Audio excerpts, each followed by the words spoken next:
Ya. Va. Muy buenas noches a todos, buenas noches profesor y a todos los que estén viendo este video. Mi nombre es Walter José Blue Agustíos, soy estudiante del primer ciclo de la carrera de Psicología en la Universidad Continental y el presente video tiene por objetivo exponer los logros de la tarea académica número 2 del curso de Introducción a la Psicología, en la cual se nos ha encargado diseñar la maqueta de un cerebro para poder estudiar su morfología y sus partes. Lo que comúnmente conocemos como cerebro en realidad se conoce como encéfalo y comprende tanto el cerebro propiamente dicho, comprende el cerebelo, el tronco del encéfalo y lo que vendría a ser una parte ya, como vemos acá el lápiz, que sería la médula espinal. Para comenzar a ver nuestro cerebro, vamos a comenzar a ver de adentro para afuera. Entonces, como podrán ver aquí, este es un corte transversal de la masa encefálica. Y vamos a comenzar con estudiar lo que conocemos, esta parte de aquí que está justo detrás del hueso. Esto es lo que conocemos como bulbo raquídeo. También es conocido como médula oblongada.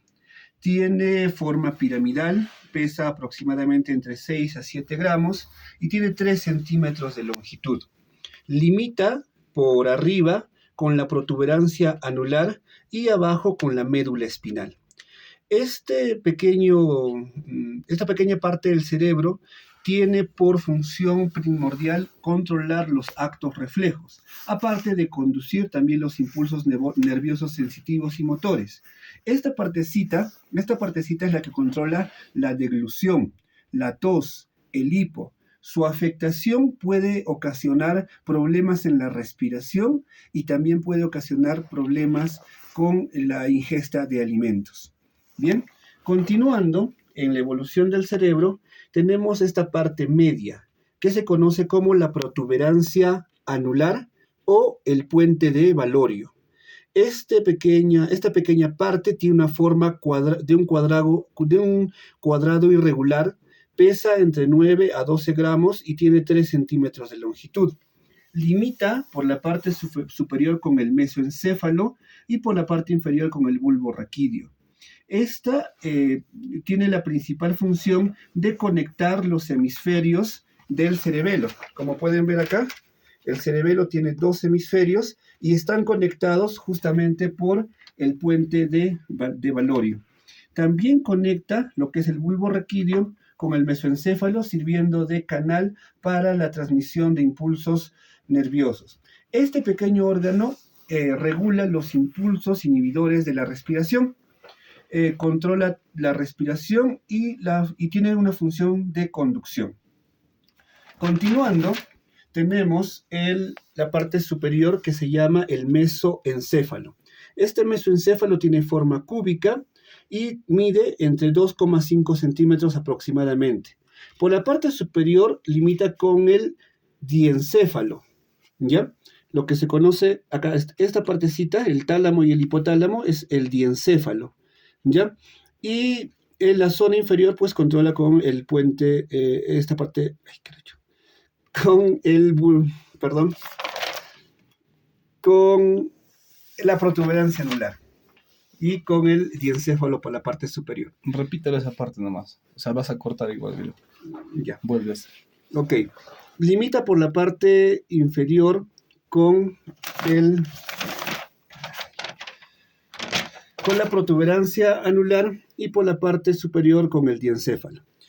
Este mesoencéfalo, ¿ya?, tiene la función principal de conducir los impulsos nerviosos también. Como ven, toda esta parte conduce los impulsos nerviosos que vienen desde la médula espinal hasta el cerebro y también permite la circulación del líquido cefalorraquídeo. Controla los movimientos de los ojos, la audición y el movimiento muscular básico. Acá también se caracteriza por conectar con los principales pares craneales. Continuando con las partes, esta parte de aquí, que tiene una forma de árbol, si pueden ver, porque también le dicen el árbol de la vida, es lo que se conoce como cerebelo. Tiene 2 hemisferios, como les he dicho, es la parte exterior del cerebelo, y por la parte inferior tiene esta forma de árbol. Su morfología es una forma de mariposa, pesa aproximadamente 140 gramos y tiene unas dimensiones de 12 centímetros por 6 centímetros por 4,5 centímetros y se encuentra en la zona posterior del cerebro. Este cerebelo controla el centro del equilibrio, controla los movimientos y regula el tono muscular y la sinergia. Regula también la precisión de los movimientos, es decir, al momento de dibujar, pintar, escribir, es el cerebelo el que controla esos movimientos o la psicometría fina. Continuando, hay algo que resaltar. Esta parte que hemos expuesto ya, compuesta por el bulbo raquídeo, la protuberancia anular y el mesoencéfalo, todo esto tiene por definición el tronco del encéfalo. Toda esta parte es el tronco del encéfalo. Sobre el tronco del encéfalo se encuentra ya lo que conocemos como cerebro propiamente dicho. El cerebro propiamente dicho se compone por la corteza cerebral y el diencéfalo. El diencéfalo está compuesto por dos partes fundamentales, el tálamo y el hipotálamo. Otra literatura también habla del subtálamo y otras pequeñas partes, pero la mayoría concuerda en que tenemos el hipotálamo y el tálamo. El tálamo, que es la parte de acá encima, concentra los impulsos sensitivos que llevan de la médula y otras partes a la corteza cerebral. Controla la interpretación de impulsos sensitivos y es la base de las emociones. También controla la memoria y regula sobre la temperatura. El hipotálamo, por su parte, controla el sistema nervioso vegetativo, los latidos del corazón, la respiración básica, las secreciones hormonales. También regula el apetito.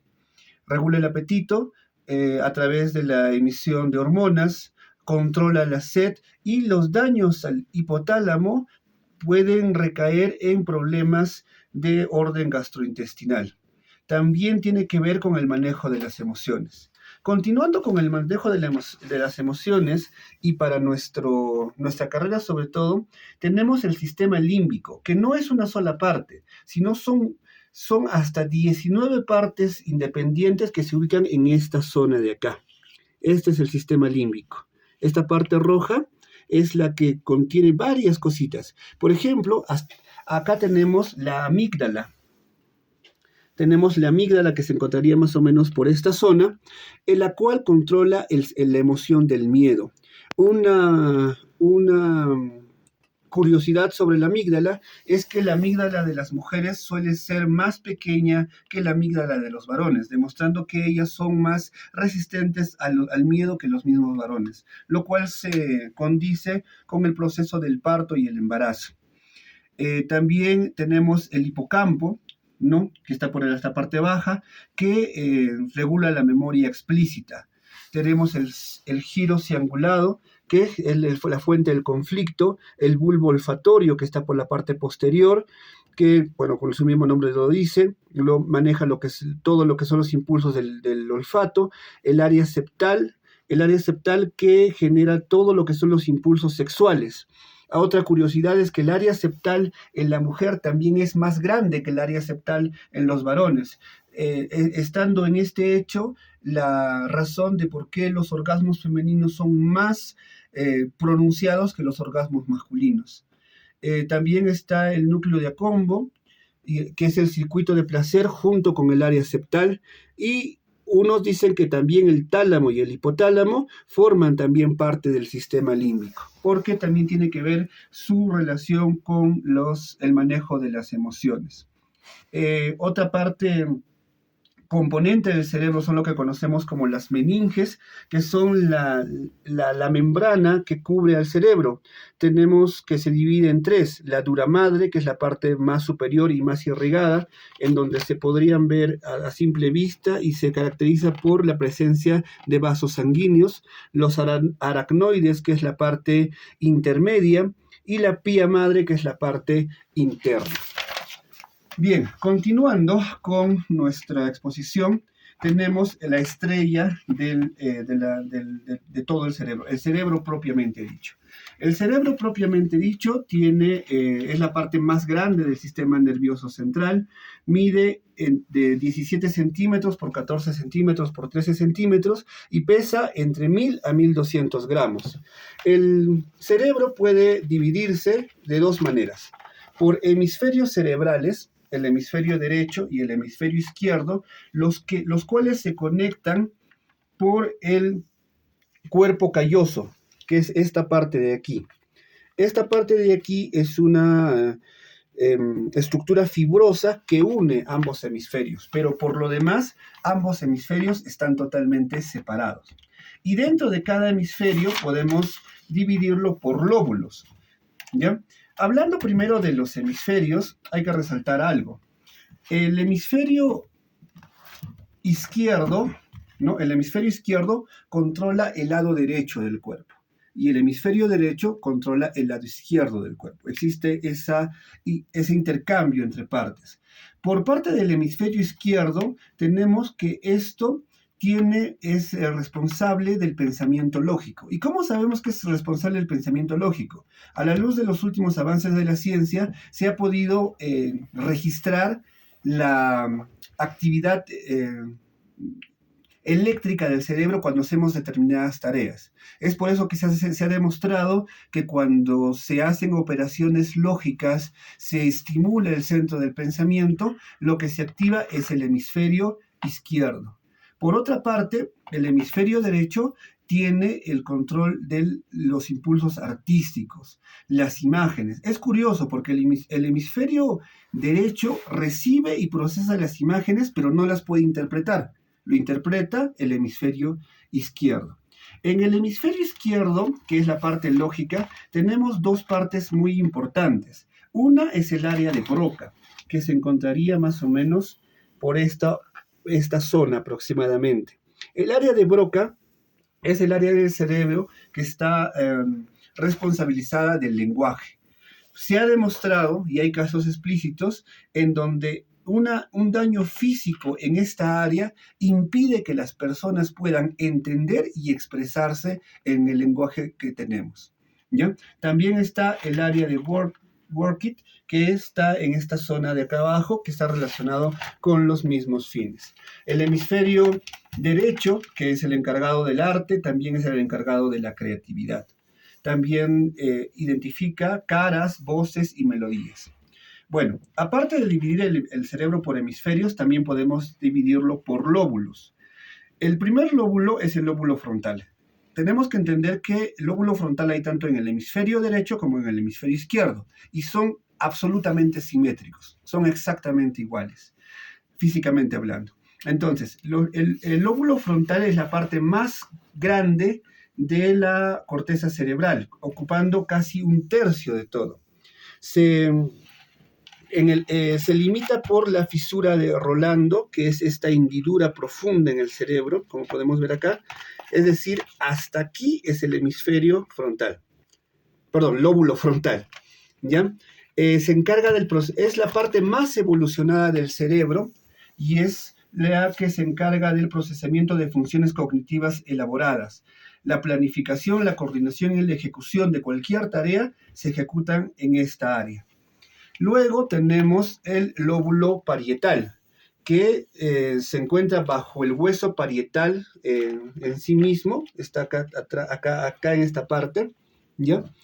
Y se encarga de procesa la información sensorial y el reconocimiento de los números. También tenemos el lóbulo temporal, que se encuentra justo detrás de la sien, debajo del lóbulo parietal. O sea, el lóbulo parietal está acá y el lóbulo temporal está en esta zona, justo detrás de la sien. Se encarga del reconocimiento de las caras, procesa la audición y el lenguaje, y es por eso justo, ¿no? Les hablaban antes del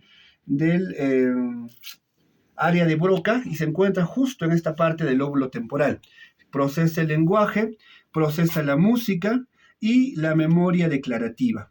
Luego está el lóbulo occipital, que es la parte más posterior del cerebro. Está en esta zona y también es la parte más pequeña. Difícilmente se registran lesiones en la parte occipital porque es la parte más protegida del cerebro. Se encarga de la función de coordinación, el procesamiento visual espacial, la discriminación del movimiento y el color, y es el encargado de las ilusiones visuales. Un golpe fuerte en esta área puede provocar alteraciones en la percepción de la realidad. Luego tenemos una última parte del cerebro que se conoce como ínsula. Es una parte que no se encuentra visible en la corteza cerebral y se encontraría más o menos en esta zona de acá. Es la parte más pequeña y es parte del cerebro. La ínsula se relaciona al sistema límbico porque, como verán, está muy cerca del sistema límbico y se encarga de emparejar las emociones con los sentimientos. El sistema límbico procesa las emociones. La ínsula convierte a estas emociones en sentimientos, que son procesos lógicos en base de las emociones. Bueno, espero que con esto hayamos conocido un poco más del cerebro, sus partes y su funcionamiento, y espero que esta información sea de utilidad para todos ustedes. Muchas gracias.